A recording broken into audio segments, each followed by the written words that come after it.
Lance Stroll going off in the formation lap. Sure, let's start there. So for the second time in the day, he wrecked his car. Had a little off, was able to drive it onto one of the paved off-ramp areas, basically, place where if a car breaks during the race, you can kind of pull off there, and then, people can quickly get your car behind the wall. And then what did he do? And then he got himself beached. Yeah, so instead of, these are the best drivers in the world, and in theory.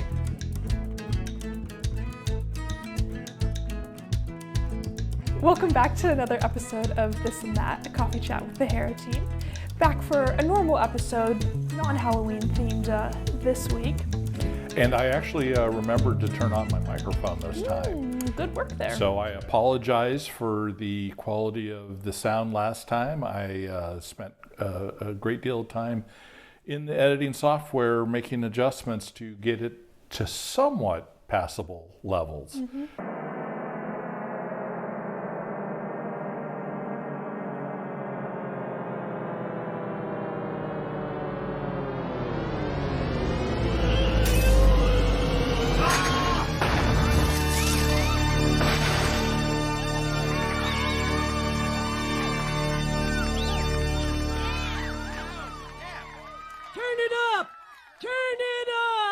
So, yep, it's working. It's lit up. It's lit up. Mine's lit up too. And, I had it underneath my outfit last time, which would have been no problem. But, yeah. I couldn't see that it was off. Yes, you couldn't because I had it covered up, and yeah.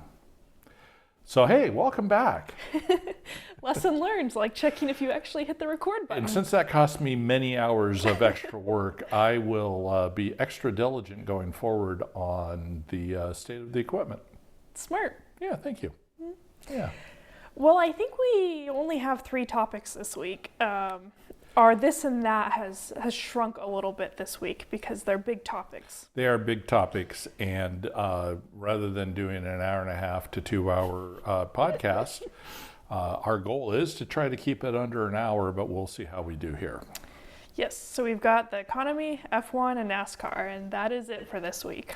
Yes, and some of the economy stuff is actually real estate related. So, yeah. But yes, yeah, lots going on in the economic world. After some very quiet weeks. And then an incredible amount of stuff went on this weekend at both Formula One and with NASCAR. So we're going to have lots to talk about there.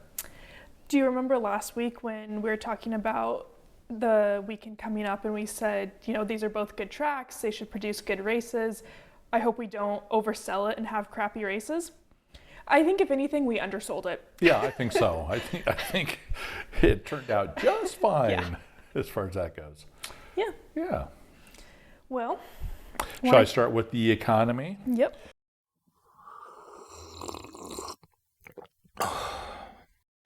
Okay, well, it's the yin and yang of the Federal Reserve, and the two things that they're looking at, of course, inflation and jobs. And so we had both updates come out. And so the first item is the economy and jobs.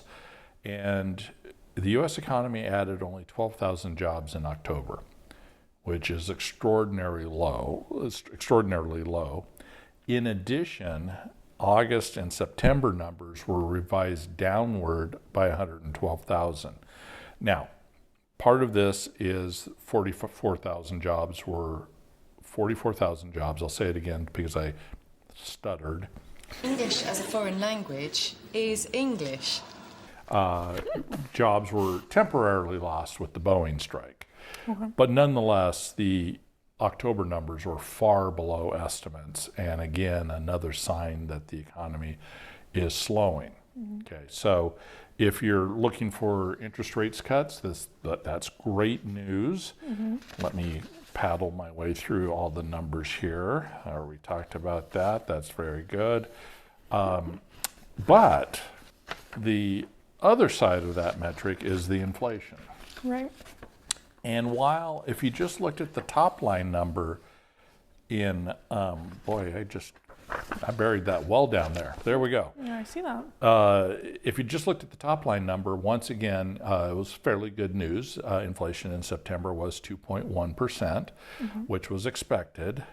But that core inflation held steady at 2.7%, which is again above the numbers that the Fed would like to see.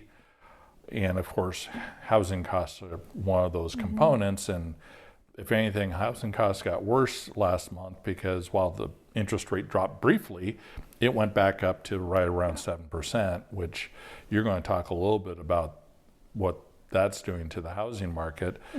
So you still have inflation hanging around, but the jobs numbers are definitely showing signs of decline.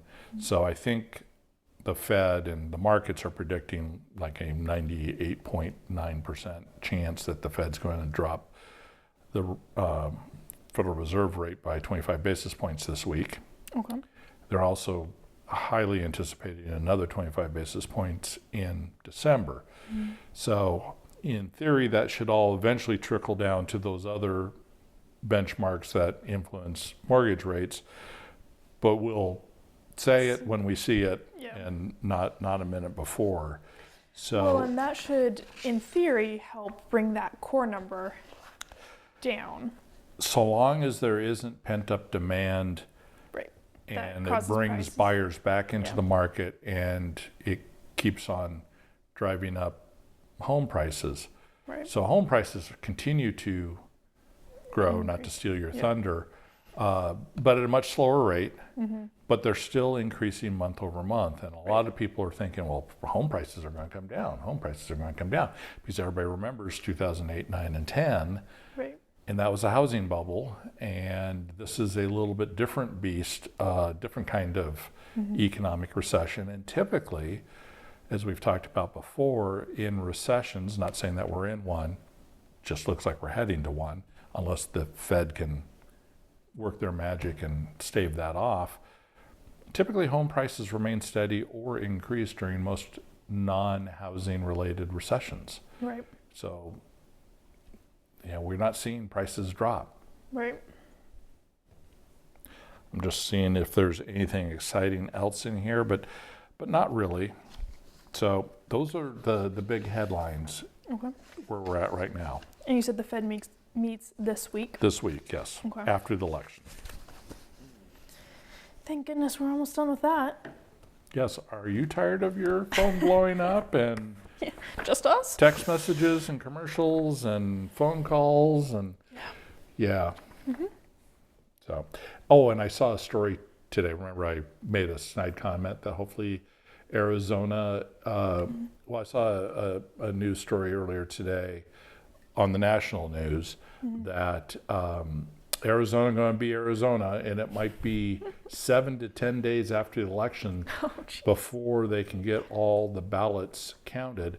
In part this year, we have an extraordinarily long ballot in Arizona. There's a lot of ballot measures that are on there besides the full slate of candidates.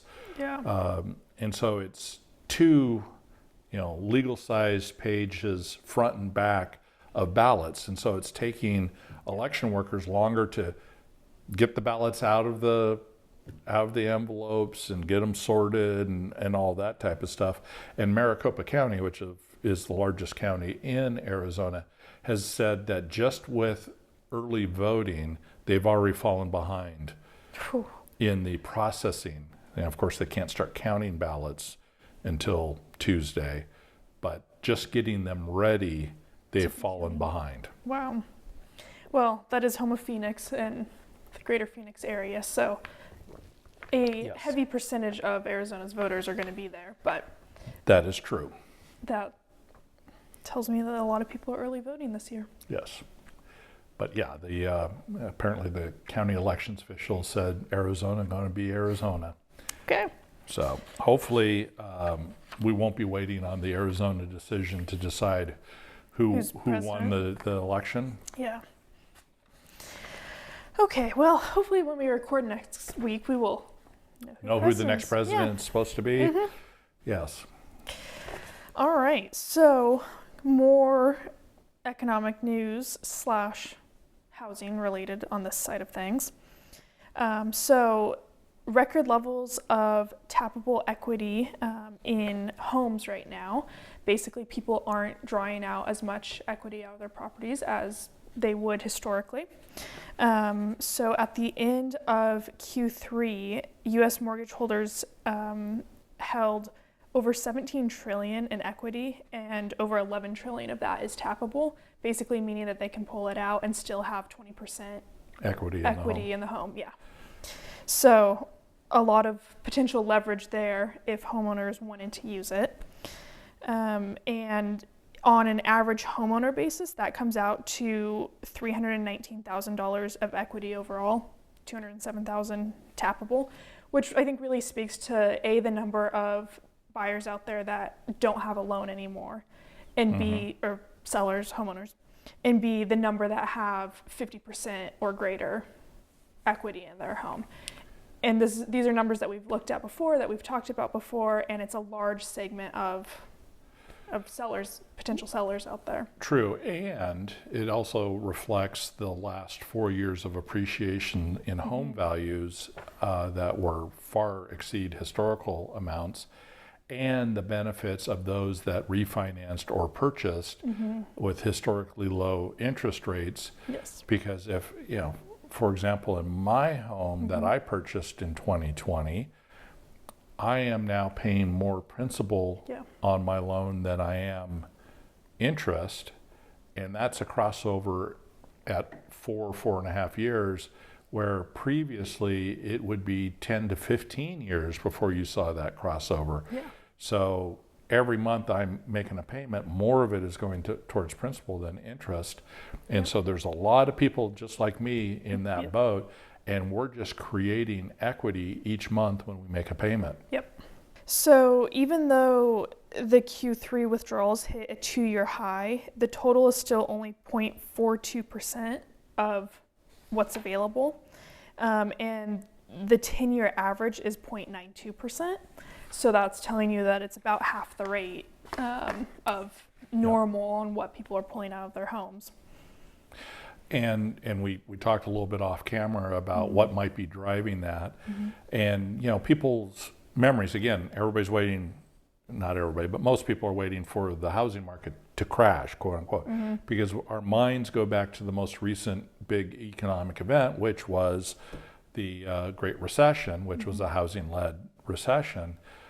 Likewise, a big driver in that was a lot of people were using their homes as an ATM machine, and they were drawing out home equity loans and second mortgages and all kinds of things to buy stuff today, worry about it later.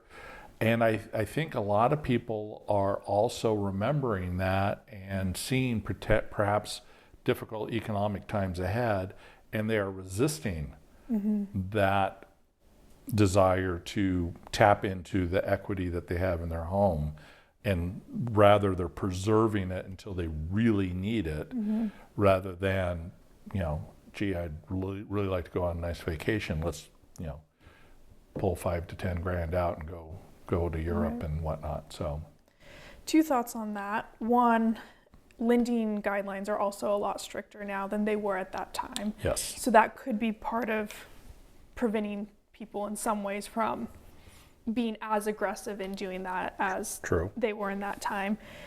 And 2, we've talked about before that credit card debt keeps hitting new highs. And so I wonder at what point that might go to pulling equity out of homes To pay that off. Or to turn into the ATM that right now credit cards are. Yeah, and it'll be interesting to see people's thought process, because it's one thing, there's lots of ways to get out from underneath credit card debt, but you don't want to ever lose your home. Right. And so again, that second mortgage is putting your home at stake, whereas there's debt relief programs. Matter of fact, one of them is sponsoring the NASCAR race this weekend. that are out there to help people manage credit card debt better. So I think because of that history that many people have, they're going to be hesitant to do that, although it is enticing. Another thing that could be keeping people from doing that right now is the cost because of rates being so high. So HELOCs have been as high as 9.5% in the recent months. And that means if you're drawing out $50,000 and you have an interest-only payment on that, you're still paying over $400 a month, interest only, for that $50,000. If rates were to drop back down into the low sevens, that would get that payment down below $300. And so that might be something that also eventually gets more people to. Yeah, what's the cost benefit? You know, I'm paying 9.5%. I might be paying 20%. I'm not gaining enough As much, to make it worth the cost of opening a HELOC or something like that.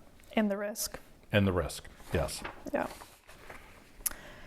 Yeah, the credit cards are an unsecured loan. Yes. Your second mortgage or your HELOC is very much secured by the house that you live in. Yes. So something else that has come out here is a slight increase in delinquency rates on first mortgages. And now this is still below Historical averages. all of our norms, and has been basically since early COVID. And some of that is related to the two hurricanes also. That a large portion of that increase came from those areas that were impacted by the hurricanes. Oh, that's interesting. Yes. Okay. Something in particular on this, though, that we noted was that early stage delinquencies, meaning people who are past due within the first 6 months of getting their mortgage, has been gradually rising. And this is most notable among VA borrowers. And often VA borrowers are doing $0 down, at least if they're able to do so. A lot of the time they will. So they're getting into the home, no money down. And sometimes that means that they're, with borrowing costs and everything else that they might be rolling into their mortgage amount, that they actually have a larger mortgage at the time of closing than the purchase price of the house. And we actually saw this here recently with a short sale that we showed someone, and we looked it up, and it was a VA borrower, and they had tried to sell it not short initially, and it wasn't selling. They had not had it for very long and kept bringing the price down to where it became a short sale. And I believe this was another one where their total borrowing cost was higher than what they originally bought it for. So I think that will be... And they hadn't owned it for very long. Yeah. And so they have the advantage of appreciation to make up for that. To make up for that difference. Yeah. So there was a delta there. And, you know, we don't know all the details, but it looked like that they had been transferred.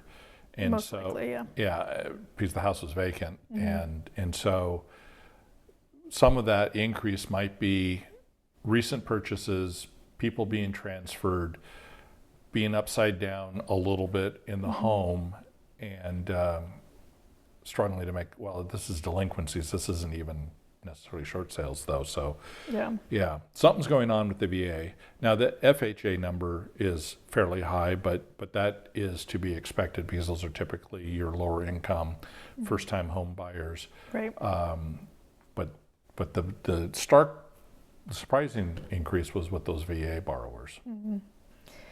And this is not always an option for VA buyers because they're so often moved around. But I think it's a good time to remind people that under normal conditions, which obviously we've not had the last several years, but under normal conditions, you typically need to hold on to a home for 4 to 5 years to be able to break even by the time you go to sell it. With our normal appreciation rates, that's when you'd have enough equity to be able to sell, pay your escrow fees, agent fees, all of that, and be able to walk away without losing any money. Right. So if you are not sure if you're going to be in a home for 4 to 5 years, renting might be the better option. Or if you can work it out, and I'm thinking about these the military personnel, make sure you purchase a home that is rentable. Yes. And so you can be deployed elsewhere or stationed elsewhere and rent the home while you're gone to cover the mortgage payments, and then maybe you rent in your new location. Right. And that's what you do until you can return back to where you'd like your home to be. Or have it long enough that you can sell and Then sell it and clear. So yeah. yeah. And then annual home price growth. So we're still seeing price increases, but it is cooling. So our increases are not as much as they were previously. And they've cooled for the 7th consecutive month. So annual home price growth was 2.9% in September from a revised 3% in August. Okay. So home prices are still going up, just not 20% like they were during the COVID times. Right. And we're likely to see in the final quarter a leveling out of that price cooling, because last quarter of last year was when we had the interest rate shock and prices actually dipped a little bit. So now we're working off a lower number. comparator from October, November, and December. Yes. Of last year. Of last year. So I wouldn't be surprised if we continue to see right around 3.5% for the remainder of the year for those remaining months, year over year. Especially if some of this buyer stagnation disappears after the election. Right. That could also influence those numbers quite a bit. Yes, it'll be interesting to see. So, yeah. So I think that's what I've got. Okay. Do you have anything else to add on any of these economic topics? No, I think, well, other than we saw some data last week that typically home sales leading up to an election are down. Which we're seeing for sure. Which we're definitely seeing. And then right after the election, the remainder of the year, home sales are typically up. There's like one out of the last 15 elections that went against that trend. So it's a pretty solid trend. People just hold off on making big decisions until after the election. And then it doesn't seem to matter who wins. Right. People then go ahead and move forward. Yeah, move on with their lives. Yep. And so we're anticipating an uptick in home sales in the coming months, but we're at quite low levels right now historically. And also anticipating more home sales as a whole next year versus this year. Yes. Yep. Part interest rate, part election. Although my forecast won't come out until late December, early January for next year. So. So we'll save that for later. Yes, we'll save that for later. Okay. Okay. Sounds good. Well, NASCAR or Formula One Yeah, first? I was just going to ask, which one do you want to start with? You let's talk NASCAR. Okay. Okay. Let me pull up my notes on that one. Okay. So if you didn't see it, it was a nail biter towards the end. This was the last race of the series of 3 races to see who the final 4 were going to be at Phoenix for the championship. Yep. And it went down quite literally to the last lap and then after, before the decision was made as to who the last driver would be into the final 4. One of them was already decided in the race when Ryan Blaney won the race. Yes. That put him in as an automatic contender with Joey Logano and Tyler Reddick. Which meant that we also had 3 playoff winners from 3 races in this round. Yes, absolutely. So at the end of the race, Christopher Bell was down a lap and had been down a lap and needed a caution terribly because he was the first car a lap down. He would have gotten back on the lead lap and he would have had an opportunity to pass cars to gain points. And he just needed to pass one or two. It wasn't Right. like he needed to pass a bunch of them because of how much of a points margin he had coming into this race. Correct. William Byron played a strategy and pitted earlier than some of the other drivers, and so he was fading towards the end. He was in that fourth playoff position, and at one point his crew chief told him, you can lose one more spot, but you can't lose two. Yes. So that's what it looked like, because it didn't look like Christopher Bell was going to gain any more spots until on the last lap. Bubba Wallace may or may not have gotten a flat tire. Well, first he had gone down a lap from Blaney, True. which made him then someone that Christopher Bell could go pass and True. gain a spot on. But on the last lap, it looked Yes. like Bubba Wallace had a flat tire and Christopher Bell was able to pass him to basically tie on points. Tiebreaker went to Christopher Bell for his second place finish at Las Vegas. And however, in making his pass of Bubba Wallace, he drove it a little deep into turn 3, slid up the track, got into the marbles, and instead of working his way, and ended up going to the wall. Yeah. And instead of working his way back off the wall, he gunned it up a la Ross Chastain Yes. and rode the wall for the rest of the turn, and then finally got off the wall on the straightaway, which is now a violation of NASCAR rules after the spectacular Ross Chastain pass from a couple of years ago to get into the Final Four. So the question now was that an illegal move? Was that an illegal move? Would he be penalized for that? And so there was a very awkward 5 to 10 minutes after the race as nobody's celebrating. No. Christopher Bell looked somber. William Byron looked somber. Yeah. Neither of them wanted to have a ruling to decide who was going to go forward. Exactly. And ultimately, and just as the announcement was coming out on my feed, yeah, mine too. yes, an infomercial started. Unleashes the power of oxygen, making tough stains disappear like magic without fading or bleeding the colors. And I just about lost it. And then after about maybe 7 seconds, the infomercial shut off. And when they went back to the broadcast, somebody had, I don't know if it was a local button that they had pushed, but they had pushed the wrong button. And so then we learned that Christopher Bell would be penalized and put at the end of the lap that he was on, losing roughly 4 places in the standings. And so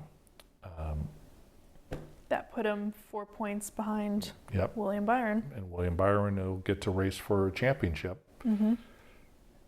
Yeah. So very exciting. Now, NASCAR is further investigating the behavior of other drivers on the track. Do you want to talk about that a little bit? Yeah, so we've talked about how, unlike in Formula One, NASCAR, there are no team orders. There are no manufacturer orders. There's Is no expressly prohibited. There's no chatter about helping other people. And there were some radio calls from the teams around both Byron and Bell, basically letting them know. Well, and also around Blaney earlier in the race. Oh, I missed that one. Yeah, so SVG got a radio call saying he's lined up right behind Ryan Blaney and saying, remember how he roughed you up earlier in the race? Don't forget, that's a Chevrolet message. Interesting. Yes. Now, SVG raced cleanly. He laughed actually on the radio. He says, okay, copy that. I missed that one. So, yeah, so that that's just an indication. Of course, NASCAR monitors all of these radio communications. Right. They used to be able to, teams used to sometimes scramble their radio communications. NASCAR doesn't allow that anymore. They want open and free communication that everybody can hear. So basically what happened was William Byron ended up getting caught, who's Chevy, by 2 Chevys, Ross Chastain and Austin Dillon, the 1 and 3. Who mysteriously ran 15 or so laps side by side. Yes, who ran him down and then did not pass him and stayed side by side behind him for the last several laps. And then both had calls that were basically, playoff driver ahead, he's +1 into the playoff or into the Final Four. So they knew where he stood relative Yes. to the rest of the playoff drivers on that. And then Bubba Wallace, Toyota, along with Christopher Bell being a Toyota, got a call that Bell was -1 and behind him and maybe had a tire going down. Yeah. And then slowed down a lot on that last lap. So all of those are all being investigated right now as to whether or not there was any collusion going on amongst the Manufacturers. 2 manufacturers. Yes. So, Yeah. I'm sure there are some come to Jesus conversations going on right now from Daytona headquarters or their R&D center in Charlotte, more likely, because that's where all the teams are located. So that way they can call them in and have a little heart-to-heart and ask a few questions about these radio transmissions. yeah. Now, is that going to change who's in the Final Four? No. Yeah, that was sort of my thought was, for as much as NASCAR hates changing, who the winner is after they've crossed the finish line and affecting these things, and I'm sure they really hated having to do that Bell penalty after the race. I don't feel like they're going to, at least points-wise. There will be, well, they might be points-wise because these folks aren't in, so there might be Points for playoff drivers. not for playoff drivers. Yeah. There might be points for those that were involved. Yeah. And team points. Yeah, team points, driver points, and monetary fines. Yeah. I wouldn't be surprised if there were $50,000 fines handed out for each of these. And of course, the point standings has an impact on, and the points fund at the end of the season could cost some of those teams way more than that $50,000 if they drop positions. Right. So it'll be interesting to see how that all gets handled. It was interesting listening to that live and going, this seems questionable Yes. based off of NASCAR's team orders rules. Now, irrespective of all of that, let me rewind just a little bit. Many of us, for years now, have been complaining about the tires that Goodyear and NASCAR are bringing to these races. And I'm saying, and NASCAR, because NASCAR has a role in this. And the short track racing has been awful. And many of us have been saying, you need to bring a softer tire. There needs to be fall off. There needs to be a challenge for these drivers to manage the tires during the race. And they finally brought a soft tire to Martinsville, and everybody agrees it was one of the best races that we've had in a very, very long time at Martinsville. Yeah. There were 3 different strategies going on at any one time between different teams. Yeah. And it was also kind of fun, quite frankly, it brings me back to the days of Thunder where the sides of the car were all blackened up and everything. The one I really noticed it on was on Brad Keselowski's car. His car was bright orange except for at the right behind the right front wheel well where it was just all rubbered up. Matter of fact, at one point in time, I think it was William Byron's car threw out a chunk of rubber from the wheel well about this big. Yeah. But it made for, you had to have a strategy. You had to make some tough decisions on pit road on how you're going to break up some of these longer runs. and drivers had to take care of the tires. They just couldn't run 100% the whole race, which is what they've been doing for the last many years. And every time they bring a soft tire or a tire that for some reason didn't work well, you've had the best races this year. Yeah. So Iowa was a great race. The first Bristol race was a great race. You know, this race was a great race. And so, you know, by golly, take care of that. You're going to improve the show. Yeah. You're going to improve ratings as a result. Well, if you look at who played strategy well, I'm thinking Chase Elliott here ended up second. Obviously needed to win to go to Phoenix, but that's kind of beside the point here. He dropped buried so way back far in the back field. after a poor pit stop and played strategy and ended up coming out in the top 10 after a cycle through and whatnot. Got a little lucky with the sort of aborted restart and ended up working his way up and led for a little bit again before getting past. So that was one. And then I think Hamlin was the other one who started at the very back. Yes. And he had to rebuild his car after a throttle stuck in practice or qualifying, one or the other. Yeah, practice. Ended up starting last, worked his way up, ended up finishing the race 5th.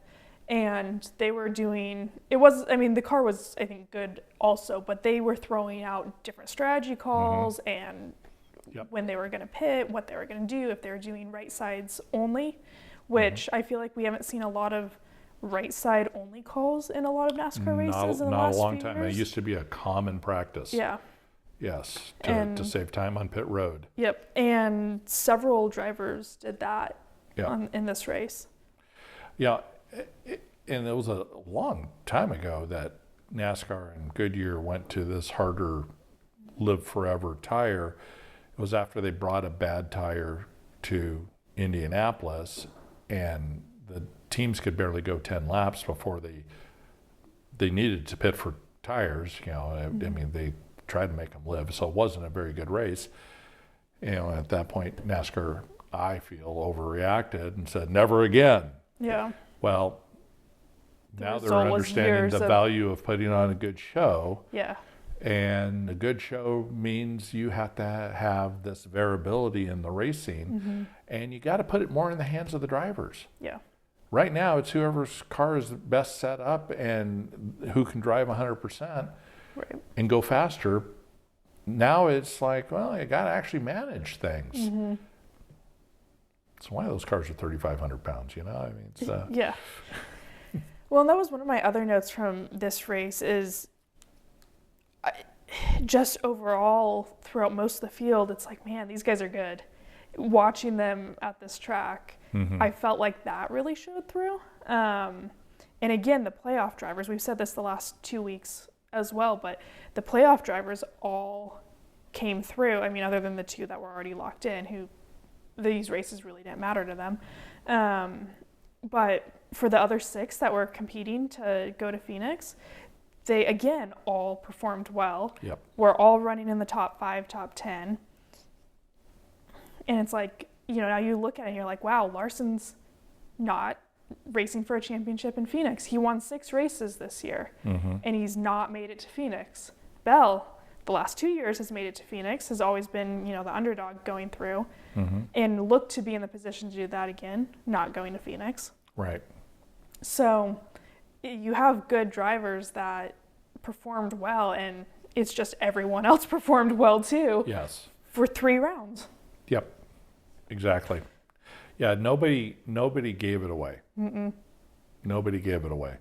It was hard earned. Well, and I think back to the fact that there were 3 playoff winners for the 3 races. It leaves 1 points position to get in, and you had to have been really consistent through all 3. And Christopher Bell finished second in one of those races. Chase Elliott finished second in one of those races. They did not get in. Yeah. Ryan Blaney finished second in the other one, and he won this one. And that was the only way he was going to get in. Yes. He was not going to race his way in. No, not without winning. Yeah. And he had led the white flag lap at Homestead, only to lose it to Tyler Reddick, who, as we illustrated in our video last week, just drove the heck out of that car to get it stick through 3 and 4. I still don't know how he did that. Yeah. Yeah. So that was great. Really looking forward to Phoenix this weekend and see how the teams do there. I'll be curious as to, because Phoenix is considered a short track, even though it's a mile long. I'm wondering what Goodyear is bringing there for this race, or if it's going to be the typical hard tire. That's a good question. Do you have any predictions on how it's going to go? Well, both the Penske cars seem to like Phoenix a lot. So, and as they say, there are no teammates when you get down to the playoffs. So I'm thinking Logano or Blaney. I feel like Blaney's been on such a run to go second, first, back-to-back weekends. Yeah, That's a lot of momentum to carry into it is. the last race. And Logano did kind of stumble his way in by accident. Thank you, disqualification. Yeah. And then Won the next race. won the next race. Yeah. So. Well, and I remember last year, Blaney was the furthest down qualifier of the 4 playoff drivers and went on to win. So, not the race, but be the lead driver of the 4. Right. So, obviously, he can run well there. Yeah, it's going to be, and it's temperatures have finally cooled off here in Arizona, Yes. and it's probably only going to be mid 70s, mid to low 70s during race time. So you're not going to have an overly hot track Right. for the final race. It'll be interesting. It's been hot the last couple of years that we've been up there Yes, it has. for the final race. We're also a week later than the last couple of years. That is true. And had it been last weekend, It would have been hot. it would have been warmer. Yes. Or I guess that would be this weekend. Yeah, actually it would have been rainy. We would actually have been would've rained been out. Yeah. Yeah, because Phoenix was getting lots of rain. We were getting lots of rain yesterday. Yeah. We would have been trying to get another night in the Night at the hotel, hotel. because more Yeah. than likely, It would have gotten pushed to today. yeah, because we're still getting thunderstorms into the night last night. Yeah. So that wouldn't have been fun. No. No. We'll have to see if I have enough warm clothes to pack. This is always the struggle living here now. Yeah, anything below 80 degrees in Kelly is cold. So Yes, this is Yeah. accurate. I don't know if I have anything else to talk about other than, that was a lot packed into a little short track race. Yes. I don't think I have anything else either. Okay, well, let's go to Formula One then. I didn't even know where to start making notes on this race because so much happened across the whole weekend that I jotted a couple of things down. But I really felt like I needed to rewatch the race to just take notes on everything that happened. There was a lot. I'm going to start with the folks that do the P1 podcast, Matt and Tommy. Okay. So Matt Gallagher is famous for his, so they have, predictions each week that the two of them do, and they have the biggest surprise and they have the biggest flop. And Matt Gallagher early in the season was on a roll. I mean, every person he picked as the biggest flop had a terrible race. Probably for the first 7 or 8 races, he was picking the right one. And then kind of fell off the rails a little bit, and then lately has been going again. So his biggest flop this week was Kevin Magnussen, who ended up being so ill he could not make the race, any part of the race weekend. Yes. And so the Matt Gallagher curse is in full effect. It's back. Yes, poor Kevin Magnussen. Now, After winning pole last year on this track in wet conditions. was it last year or the year before? I think that was last Or year. was that this year? Okay. Yes, in wet conditions. This is why I've got the laptop. Let's see. But it did give Oliver Behrman Yet another race. yet another race and more track time, and more importantly, in rain weather. So now Formula 2 doesn't race at Brazil, so this was his first time on the track, and gave him some pretty good lessons. So like in the sprint race, they were quick, and then he burned up his tires. And so it was a lesson in tire management that he was able to go through. Yes, speaking of tire management. And then on Sunday, he got to run the full Brazil experience, and that was running in the rain at Brazil. So didn't have a great race. I had a couple off tracks and a few problems, but I think for Haas, it was a good experience that he was able to pick up in this race in Kevin Magnussen's absence. You're right, it was 2022 Uh-huh. that Magnussen took pole. That feels like that was just last year, but Time goes by fast. yes. So there's so many things. I'm going to let you kind of go through your list, and I'll just kind of add on. I mean, should we start with the sprint? Because there's another sprint weekend. Sure. Another sprint weekend. McLaren 1-2 in sprint qualifying, which was the start that they needed to the weekend. Yes. Ferrari did not look as fast this weekend as they have the last two. No. Max looked fast. Checo did not, which... Well, I will say, other than in qualifying, Checo in practice was ripping off some big-time laps. And they replaced the chassis on the car that he's been running. It wasn't a brand new chassis, but they swapped it out with an older chassis. And he was in that first practice, towards the top of the board. I did not see practice. Yeah, so I think what got him was more circumstances related to qualifying for the sprint and that type of thing than it was him just being slow again. Okay. So I'm a little disappointed because I wanted to see more of him with the right opportunity, because they did change out the chassis and there was a noticeable difference in that first practice. Interesting. Yeah. And I think probably the big story out of, well, I guess two big stories out of the sprint race would be McLaren asking drivers to swap positions and Oscar basically giving up the sprint win to Lando, so that Lando could take the additional point that he got being first over second. But however, Oscar had indicated prior to the race that if that was going to be asked of him, that he would do that. So, and he's mathematically out of the drivers' championship race. So correct.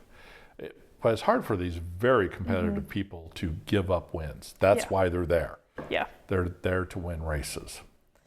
And then part two was Max getting a 5-second penalty during the virtual safety car and ending up dropping from third to fourth, which again is only a 1-point difference in these sprints, so less of an issue than if it was in the race. But still gave Lando a little bit more net gain out of the sprint.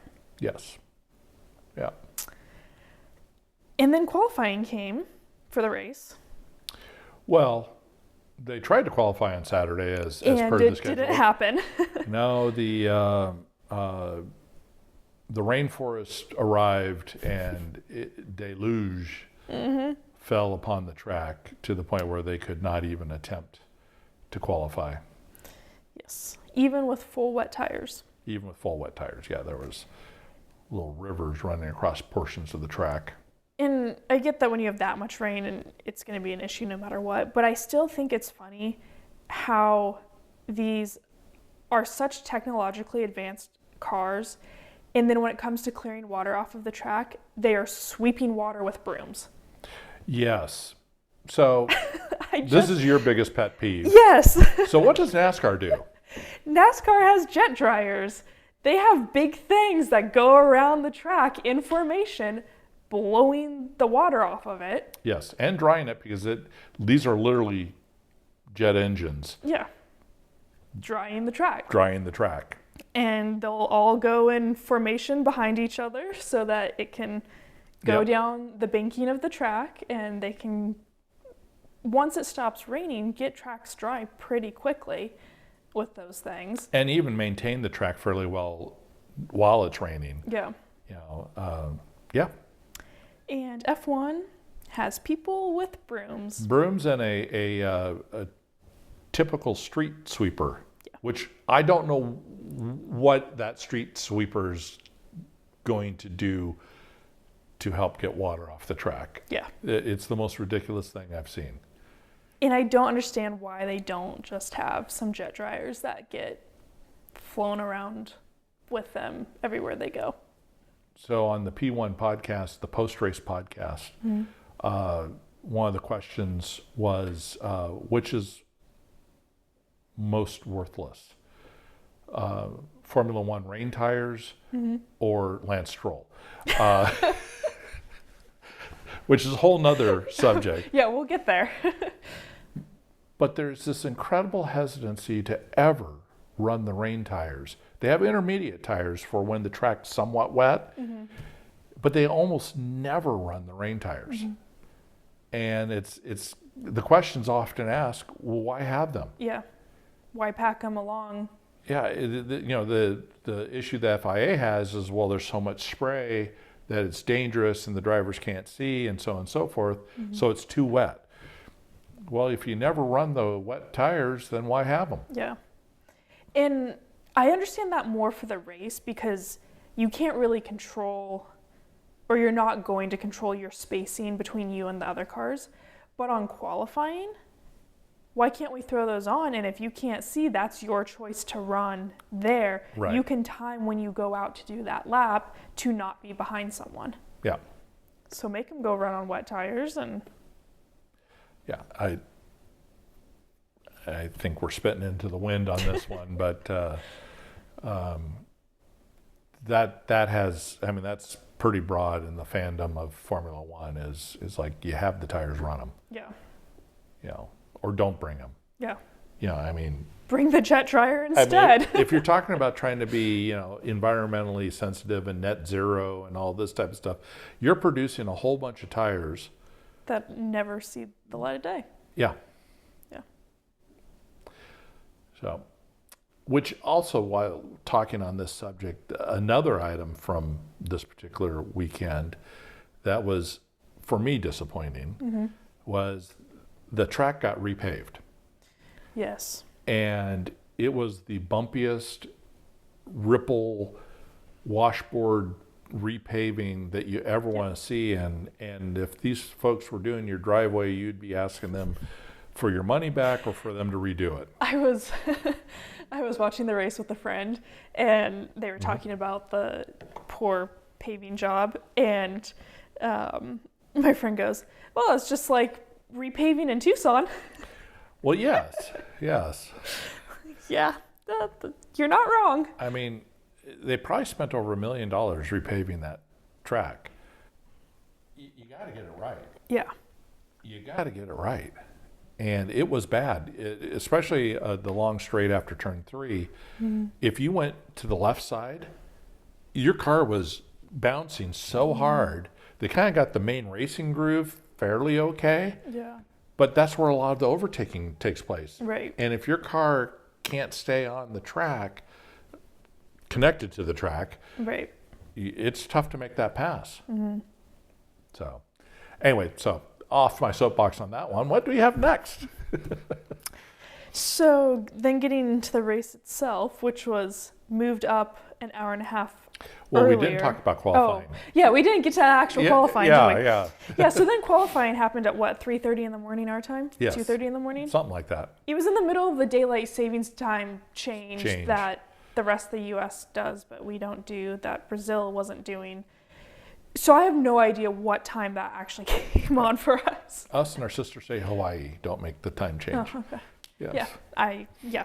Don't know when that actually came on. It was the middle of the night our time either way. Did not get to see it. Just saw extended highlights of it. Yes, because for some reason It didn't record. it didn't record for either one of us, and so I was able to send you a video of the highlights. Yes.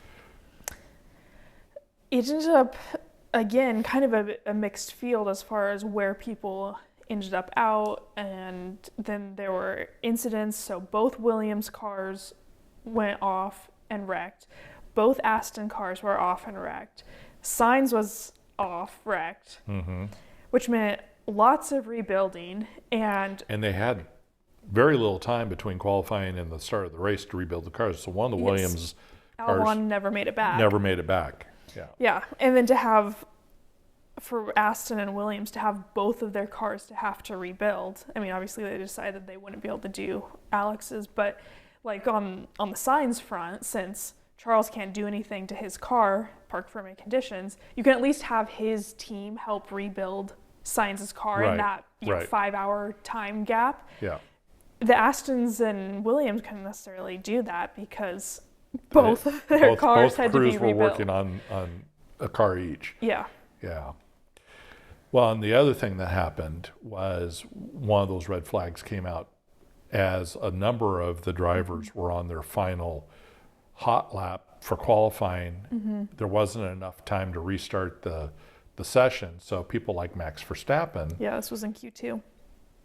ended up getting knocked out 12th. in 12th. Plus, he Checo was was taking a 13th. five place grid penalty because he had to replace an engine, I believe. Yeah, new engine. And so he started 17th Yeah. in the main event. So it was very topsy-turvy, lots going on, lots to try to track and follow. It also made for an interesting top 5, really, as far as who those drivers ended up being, because you had Norris on pole, which was not a huge surprise. But then you had George Russell, and Mercedes has not necessarily looked great. Lewis was out in Q1. Yeah. So you had one Mercedes in second and one in like 16th, I think. And then you had Yuki third and Liam Lawson fifth for V-Carb, or whatever the heck we're calling them. Yes. I saw that they are rebranding again after this year. I saw that too. For what, like the 4th year in a row, it feels like. So that was unexpected. And then you had Esteban Ocon 4th with Alpine, with Gasly, his teammate, not getting in a clean lap in Q2 and being out in Q2. So that was a big split between where they started, but way better for Alpine than they've been showing for the last several months, really. Well, yeah, I mean, Alpine has been, well, the second worst car on the grid after Stake, the Sauber Audi team. Yeah. And they've just not even, I think since Monaco, they haven't They've made not been and that's good. the race that they crashed into each other. Ocon drove over Gasly on the first lap. Yeah, I do remember that now. Yeah. I was thinking of the Haas's getting into it Perez. with Checo, Yeah. But yes, I forgot about that. No, later in that same lap, yes. they,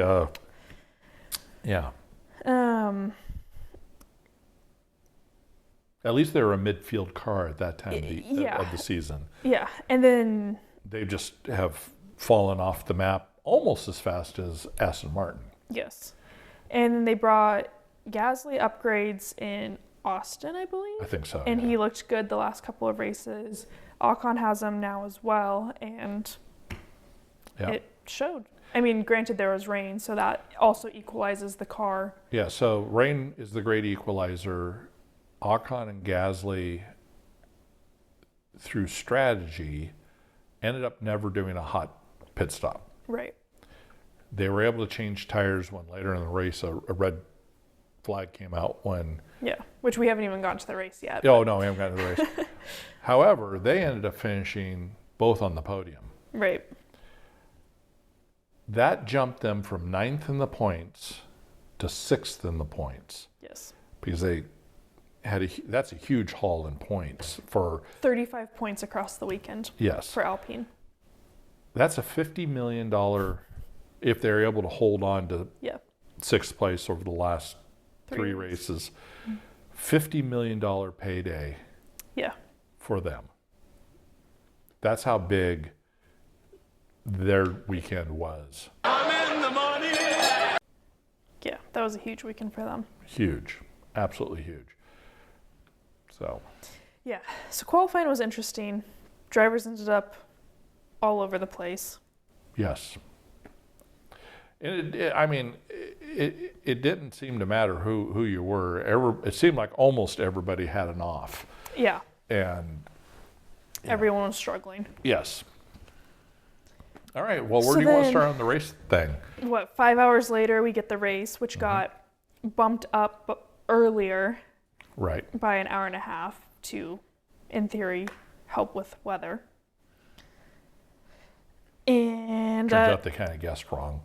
It would have been better off later, the original start time. But they made that decision the day before, yeah, trying to figure out the storm patterns. yeah.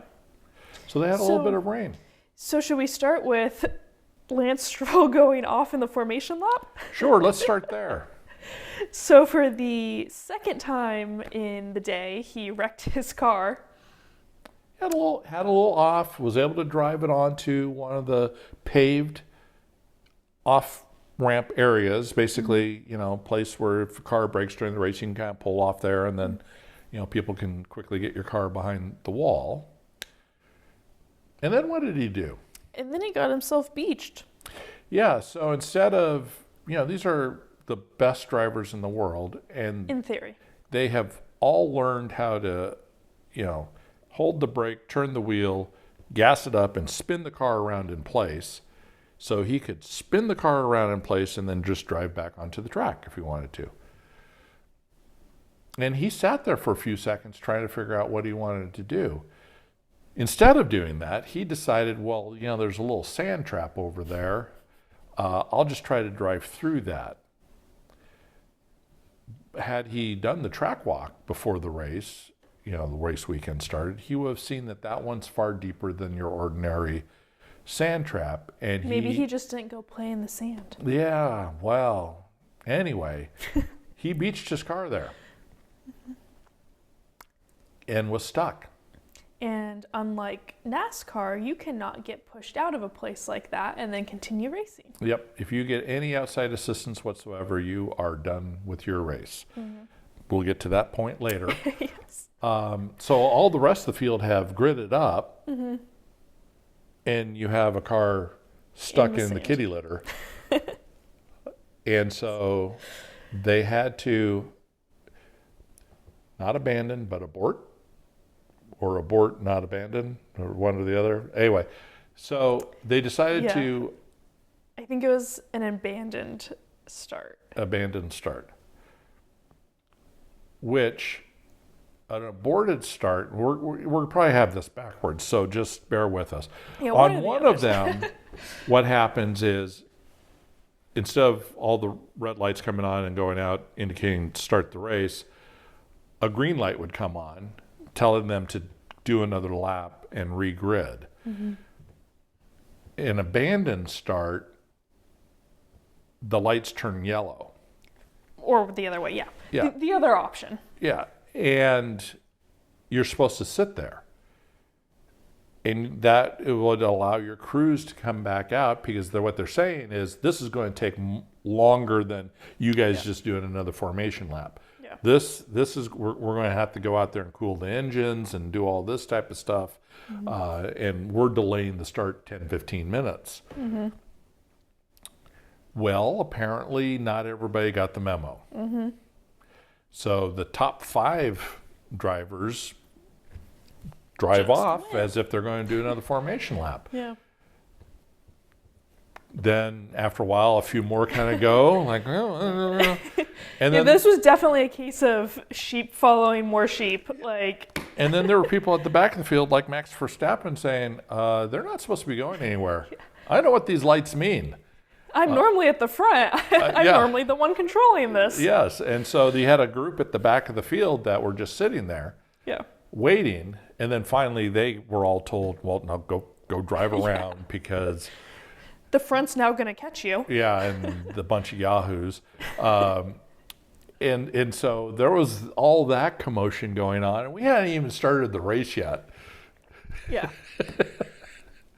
And then a number of drivers, the first group that all took off, were under investigation for improper, not following race director's instructions, basically, or something to that effect. Yeah.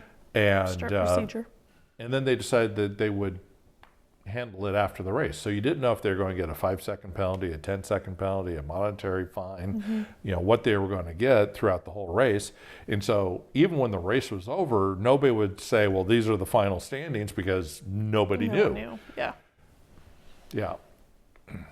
And Mercedes adjusted their tire pressure Oh, on the second go around, yeah, when they all got when to come they out, got to come out again. which that was not one of the things that you're allowed to do. Yeah. You can only adjust tire pressures when the tires are not on the car. Yes. And these tires were on the car. Yes. All they needed to do was pull them off, adjust, and put them back on, Yes. which also resulted in monetary. Yes. So that was also out there hanging over the teams Also to be investigated after. after the race. So we really didn't know what was going to go on there. Yeah. All right. So I don't know if we wanted to, we'll talk about a little bit later about getting assistance. Mm-hmm. So we'll fast forward a little bit, then come back. Okay. So Nico Hulkenberg became the first driver to be disqualified from during the race, a race in 17 years. Black flag came out. Yes, because he unfortunately spun, and where his car ended up, he was on pavement, but his car ended up on one of the drains, high-centered. So he could not move. And 4 of the track workers came out from around the wall, lifted the front end of his car off enough that he could drive on. And then shortly after that, a red flag came out anyway. And when he was in the garage waiting for the race to resume, they informed him that he was disqualified, and the black flag was displayed for him because he received outside assistance. And once you receive outside assistance, you're done for the race. So he's the first driver in 17 years to be disqualified during the race. Of course, we had, Russell. Yeah, George Russell's George Russell. underweight. Disqualified after, in theory, winning Spa earlier this year because the car didn't pass tech. Yeah. So. Yeah. That was interesting too. And that was just a mild part of what went on during this Formula One race. What else went on? Well, I think there's back to the rule that you can change tires under red flag conditions, which I feel like, now I don't know on like IndyCar or IMSA or those what the rules are, but at least with NASCAR, you're not allowed to touch the car basically. Correct. You can't even touch the car. Under red flag conditions. Right. F1, you can go change tires, which basically means It's a free pit stop. free pit stop. You don't have to. Yeah, and so lose right any before the time. red flag came out, both Russell and Norris went who in. were first and second. Yes, went in and changed tires. Coming out of a virtual safety car, so when they were getting ready to go in, it would have been a cheap pit stop, not a free one. Which most of the field were able Was to able take to- advantage yes. of, but the way it fell out, Yes, they had to go an additional lap to get back around to the pits. Safety car, virtual safety car ended just as they were entering. so they didn't get the advantage. They lost that advantage and they lost those positions. They ended up, like 4th and 5th coming out, something like Yes. that. And George Russell let his team know with no uncertain terms that he told them that this was a bad decision and that they shouldn't do that. I missed that one too. Oh, yes. Yeah, he was not happy on the radio with the team.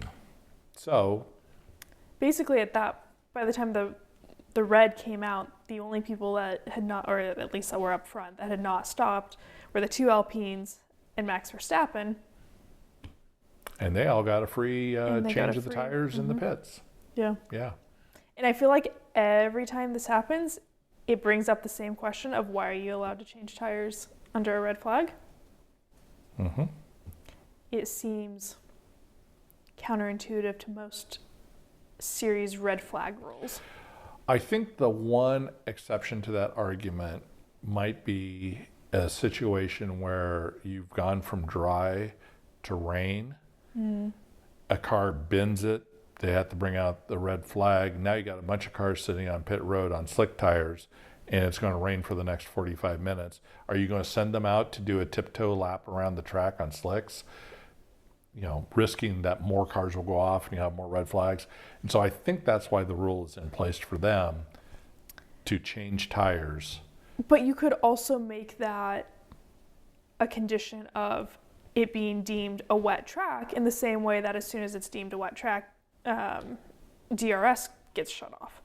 Yep. So you could make that conditional. And it is an exception now that NASCAR does have rain tires, that if there is a red flag and NASCAR brings the cars in, they will order teams to go onto the red tires or the rain tires, and then they're allowed to make that change during the red. See, that's one that would make sense to me. Yeah. But just a direct swap from inters to inners, which is what they did. Yeah, exactly. Why? Yeah, no, it's always been alien to me, but I grew up in the NASCAR world, and so, literally you cannot touch the car under red conditions. Do you know for like IMSA or IndyCar what their rules are? I don't. I'll have to look that up. Yeah. NASCAR might be the only weird outlier out there, It's just our norm. It's just our norm, so, it was quite alien to me when I started getting back into Formula One. It was like, what? You can do what under red flags? Why are they working on the car under red flags? They're making adjustments. They're fixing damage. They're doing all this stuff. You can't do that. Yeah. I do. So I do think it makes it interesting that they can fix cars, because that brings more cars back into contention as far as like being able to be on the track. Mm-hmm. So that part I don't mind as much. It's the strategy part of not having to make a pit stop. And since typically you're only doing, a lot of the time, only doing one stop in an F1 race, that can make a big difference on strategy. Well, and typically you have to use 2 compounds in Formula One, tire compounds. But when it's raining, that rule gets waived. Right. And so thus the switch from inters to inters, and away we go. Yeah. Always an interesting rule when it comes up. Yeah. I also made a note. So if you haven't watched, Max Verstappen ended up coming through the field and winning. Thanks to, in part, not having to do a normal pit stop. But I also made a note that he is only the 5th driver to win a race starting in 17th or worse on the position. grid. Yep. Out of 1,121 races. Yep. There's a reason he's about to be a 4-time champion. Yes, he's quite good at what he does. Mm-hmm. The announcers had quite a long discussion about, that's why he's going to be a 4-time champion, but it's also why races like Mexico drive them nuts, because he is such a good driver. He doesn't need to do the shenanigans that he does sometimes. And if he just were to race, just race, And I agree with that. Yeah. He's a very frustrating character. Yeah. Yeah. And I'm not necessarily a big Max fan, but I also feel like I'm not a big Max hater. And so I just want to see him race well. And I feel like he did that this weekend. And Mexico, he did not. No. And it's so clear the contrast between the 2 weekends, because he was just sloppy in Mexico. Yes. And this weekend, it was like, oh, yeah, there's a reason you're like one of the best drivers on the track right now, if not the best. Yeah. And it showed with all of the passes and just how he managed the whole race. Even a lot of the other top drivers were having off-track moments, and, it was just and he was making these passes going into turn 1 from well back. Yeah. Because he had the confidence that he knew how much grip he was going to have going into the corner, and he never came close to hitting somebody. No, he did not torpedo anyone. No. These could be considered dive bombs that he was doing, but they were well executed, under control dive bombs from way back to make the pass. Yeah. And he did it time and time again throughout that race. Yeah. He's definitely more fun to watch when he's racing like that. Absolutely, absolutely.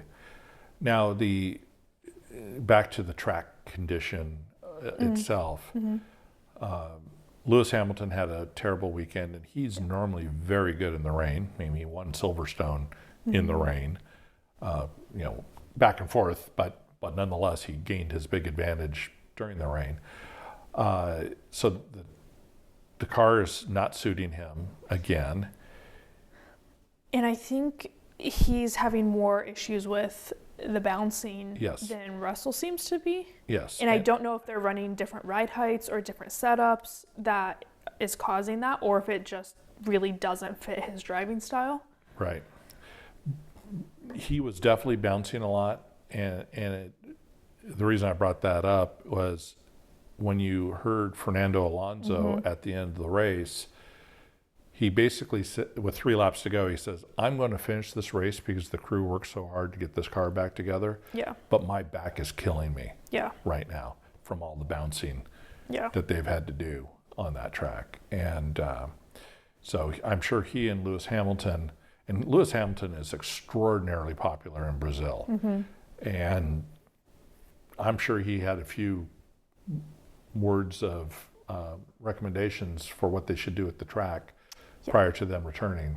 I would think so. Next year. Yeah. And I never think of Fernando Alonso as a complainer. So for him to basically want to be done with the race. Yes. Yeah. Yeah. Yeah, I think that was saying a lot.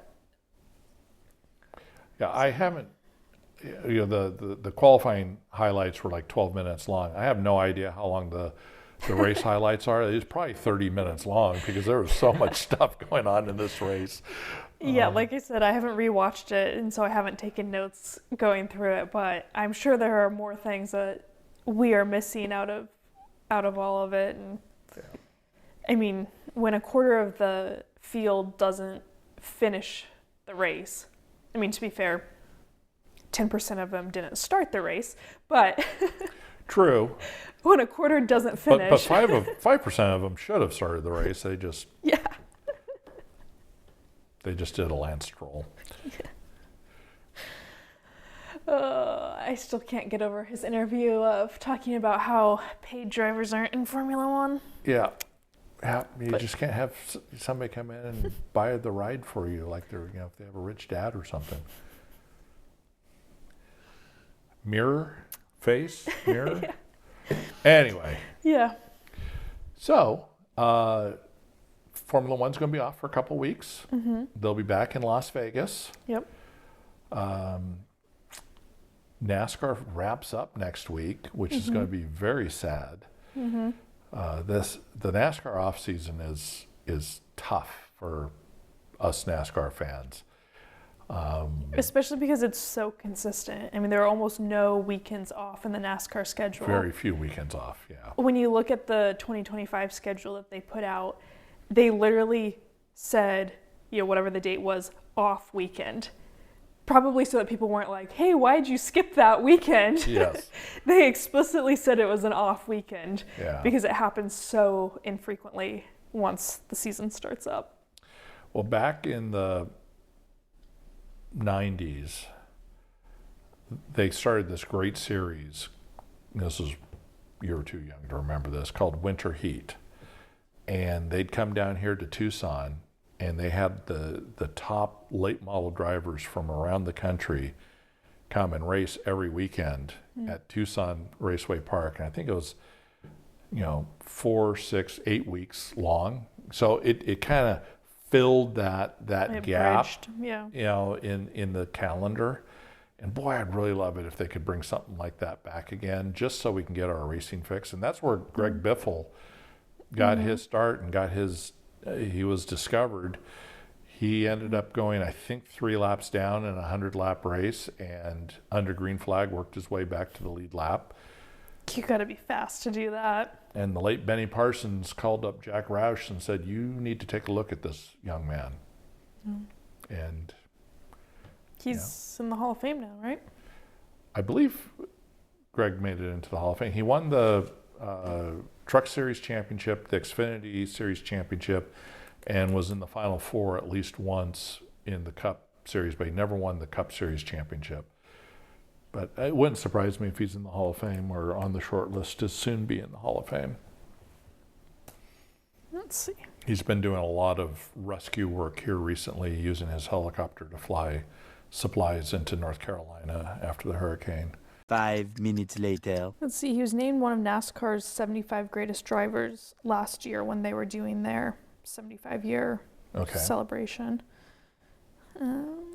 Looks like he's a nominee. Nominee? Okay. That's what I'm saying. He'll eventually end up in the Hall of Fame. Yeah, if you're named one of the 75 greatest. Yeah, you should be Yeah. in there, yeah. Well, I think we did it, unless you had more notes to talk about. I don't think so.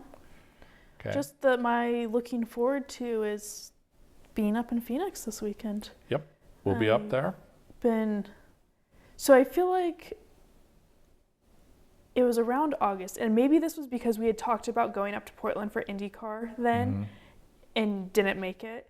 But since then, I've been like majorly having the itch to be back at a track. And so for the last almost 3 months, I've been like, when are we going to be in Phoenix? And I think that was also about around the time that the playoffs started. And so I've just been like, come on, Phoenix. Come on, Phoenix. When are we going to be in Phoenix? So finally, I get to say, we're going to be up in Phoenix. Yes, indeed. Finally. Yeah, and it won't be hot. Yeah. Matter of fact, we're both going to be bringing at least jackets because it's Saturday's race I think starts at 4:00. So 4 or 5, I have to double check because. Yeah, that one always goes pretty late into the evening. Right. The truck race is definitely in the evening. Yeah. So we're going to be there at night, and it's cold once the sun goes down. yeah, the desert cools off fast this time of the year when the sun goes down. Yeah. So we'll definitely be wearing jackets and staying warm. Yeah. Yeah. So apparently Kelly's begging last week on getting to 100 subscribers backfired because we actually lost a subscriber during the week. So we're down to 98. So close. We missed our goal of getting to 100 by the end of October. That was an ambitious goal, though, when we first set it. So That's true. yeah. So like and subscribe. Oh, yes, that part. Yes, and you can listen to us on these different streaming services right there. Yeah, very good, very good. And we did get some recommendations on our outro. So, Chris, this is for you. We'll see you at the turn. Bye. Bye-bye.